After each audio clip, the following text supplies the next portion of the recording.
Kawaki wanted to gain power as quickly as possible so he could protect Naruto. However, the consequences of that decision are finally beginning to appear. Kawaki feared that Code would try to kill Naruto because of the role Naruto played in Isshiki's defeat. Naruto is the person Kawaki cares about most, while Isshiki was someone Code worshipped. Kawaki knew that at his current level of strength, neither he nor his friends were powerful enough to defeat Code in Boruto Naruto Next Generations. He also became impatient with the traditional shinobi way of training because he believed it would take far too long to gain the power needed to stop Code.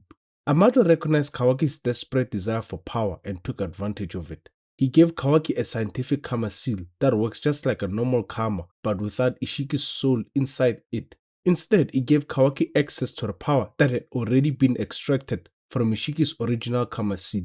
Without needing years of training, Kawaki suddenly became strong enough to overpower both Boroshiki and Code while Code's limiters were still active. From that moment on, Kawaki slowly abandoned the traditional shinobi path of becoming stronger through hard work and training. Instead, he placed more and more trust in his karma seal and the scientific enhancements Amado made to his body.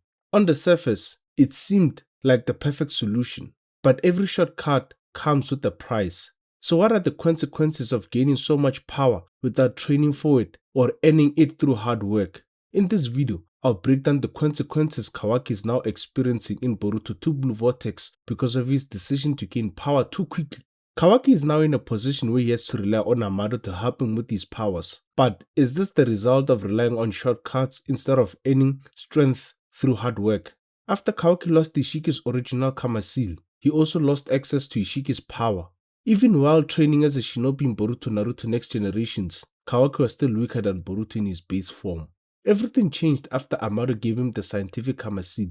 Almost instantly, Kawaki gained power that surpassed Jigen, the same person who had overpowered both Naruto and Sasuke together unless Naruto used Baron mode. That kind of sudden increase in power completely changed the way Kawaki thought about becoming stronger. It convinced him that the scientific karma seal could give him all the power he needed to protect Naruto, the person he cares about most, and defeat every Otsutsuki including Boruto. Because of this, Kawaki no longer saw much value in becoming stronger through the traditional shinobi training through the time skip. Instead, he relied more and more on his karma seal and on the scientific upgrades Amado made to his body. What Kawaki failed to realize was that Amado was never helping him simply out of kindness. Amado gave Kawaki the scientific karma seal because he had secretly stored his daughter Akibi's data inside it. His plan was to one day appeal to Kawaki's desire to protect Naruto and persuade him to transfer the karma seal into the clone body Amado had prepared. By doing that, Akibi could be revived in the same way that the Otsutsuki used karma to resurrect themselves. For Amado's plan to succeed, Kawaki has to stay alive. To make sure his plan could succeed, Amado designed Kawaki's scientific enhancements so that he could control both Kawaki's offensive and defensive abilities when necessary.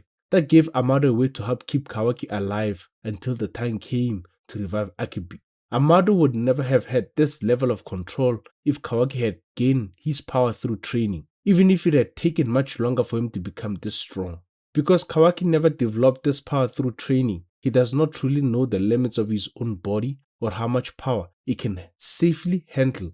So what happens when Kawaki is forced into a long battle? Will the shortcut that made him stronger also become his greatest weakness? What if his body cannot withstand prolonged combat? Are these the consequences of gaining power too quickly instead of building it through years of training and hard work? Kawaki has a deep desire to rid the world of the Otsutsuki because they are responsible for the painful childhood that shaped him into the person he is today. He does not want anyone else to suffer the way he did. That is why he wants to eliminate every single Otsutsuki. Because of this, Kawaki also wants to kill Boruto.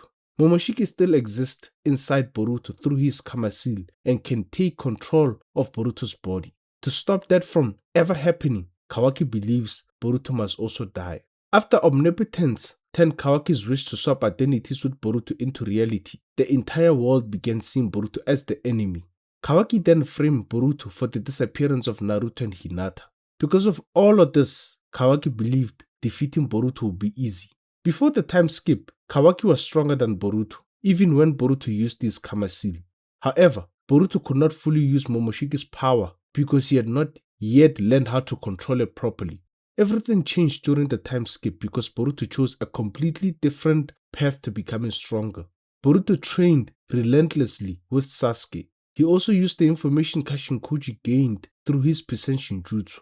By seeing many possible futures, Kashinkoji was able to learn about the techniques and abilities that Boruto would develop through future training. He then shared that information with the present-day Boruto, allowing Boruto to train far more efficiently and master those abilities much sooner. While Boruto continued becoming stronger through training, Kawaki believed he no longer needed to improve in the same way because the power of his Kama Seal would always be enough to defeat Boruto.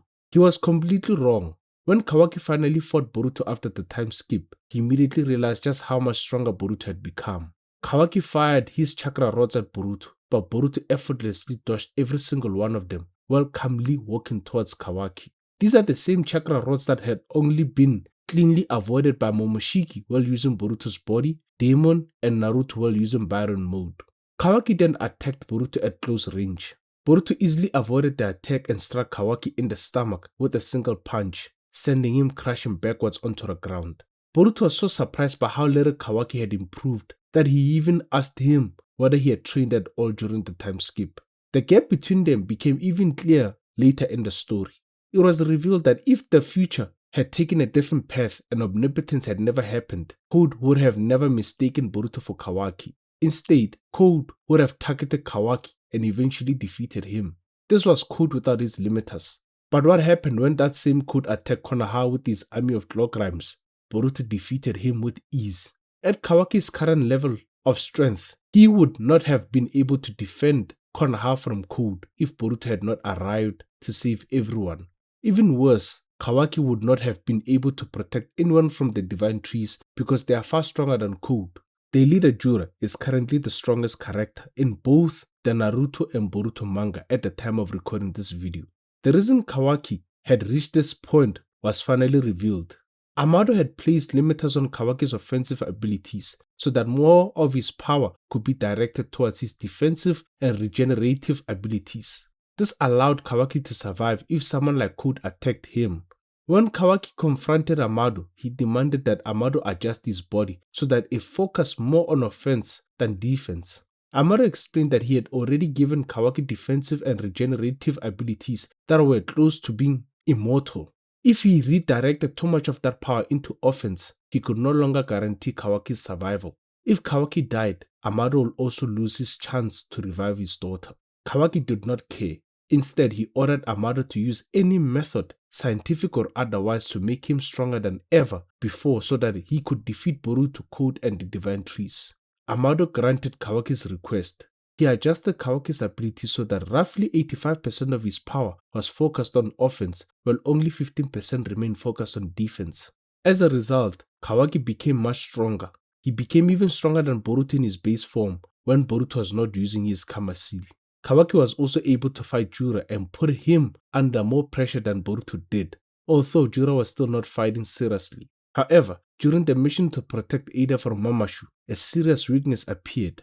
Kawaki fought hard against Mamashu, but his body began to overheat during the battle.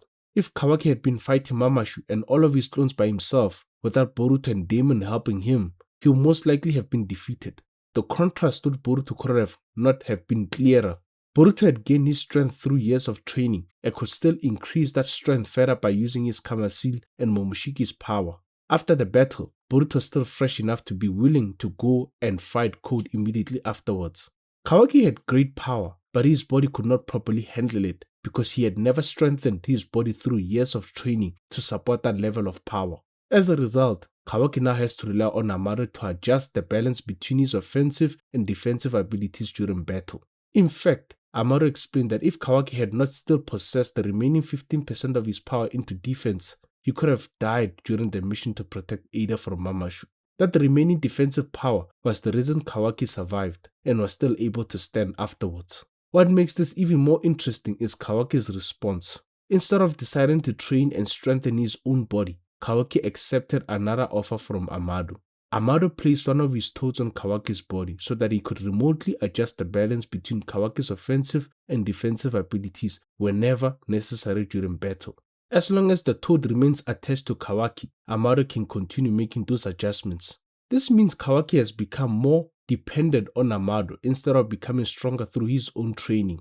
Imagine what would happen if something happened to Amado, or what if the toad attached to Kawaki's body were destroyed? Kawaki would lose the only person capable of managing the power inside his body, leaving him in an extremely dangerous position. So how does Kawaki expect to defeat Boruto, Code, and the Divine Trees while carrying all of these disadvantages?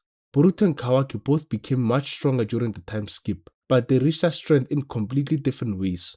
Boruto built this power through years of training, allowing his body to naturally adapt to it. Kawaki chose the faster path. He gained incredible power almost instantly, but now his own body struggles to keep up with it. These are the consequences of choosing shortcuts to power instead of earning strength through years of training. Kawaki now possesses so much power that his own body struggles to handle it. The longer he fights, the more likely his body is to overheat. Rather than trusting in his own growth, Kawaki has become increasingly dependent on Amado simply to keep fighting. Let me know in the comments what you think about Kawaki and the methods he uses to gain power. Do you think relying on shortcuts is the right choice, or should he have become stronger through training instead? Thanks for taking the time to watch this video. I'll see you in the next one.